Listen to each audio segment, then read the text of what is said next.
आखरीपुर main road पर भीमराव अंबेडकर के mission पर काम करने वाले सुरेंद्र कुमार ने हर साल की भांति इस बार भी मेन रोड पर विशाल भंडारा का आयोजन किया। इस मौके पर क्षेत्रीय निगम पार्षद रोशन लाल सागर भी भंडारे में शामिल होकर के भंडारा वितरित करने का कार्य किया।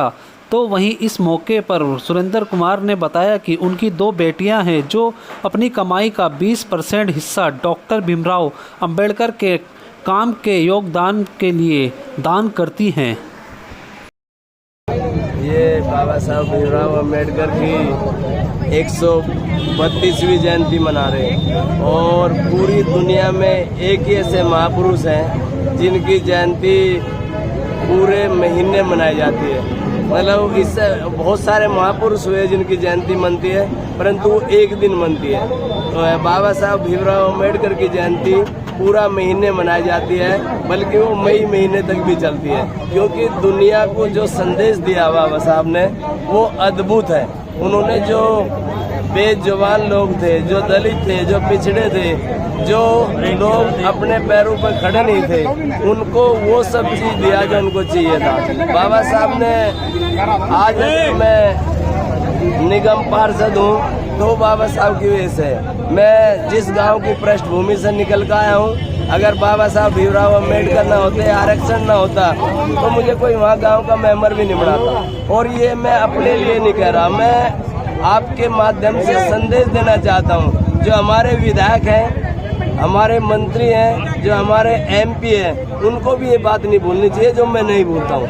एक और बात है, जिस तरह से बाबा जी ने रिजर्वेशन के लिए बाबा साहब ने सोचा भी नहीं होगा कि ऐसी निकम्मी सरकार बनेगी जो पब्लिक के लिए काम कर रहे हैं उन्हें जेल भेजेंगे, जो जिन लोगों को बाबा साहब ने अधिकार दिए उन्हें वंचित कर देंगे।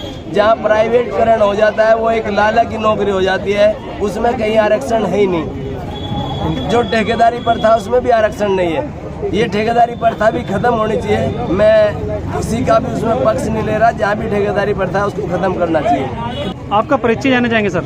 मेरा नाम सुरेंद्र सिंह है और ये दोनों मेरी बेटियां हैं, जिसका एक डॉक्टर है, एक हेड नर्स है, एक अपोलो में है, एक कैलाश में है, एक वर्षा गौतम है और एक नेहा गौतम है।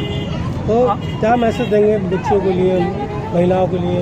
देखो, मेरे बच्चों ने पढ़ाई लिखाई करके अपनी काबिलियत हासिल की है बाबा साहब के संविधान के अकॉर्डिंग, और उसके अलावा ये मेरी बेटियां कमाती हैं और अपना हिस्सा बाबा साहब की जयंती के लिए निकालती है हर साल, और मेरे प्रोग्राम में शामिल होती हैं और उसमें हिस्सेदार बनती है और अपने पैसे भी देती है बेचारी ये पढ़ लिख के।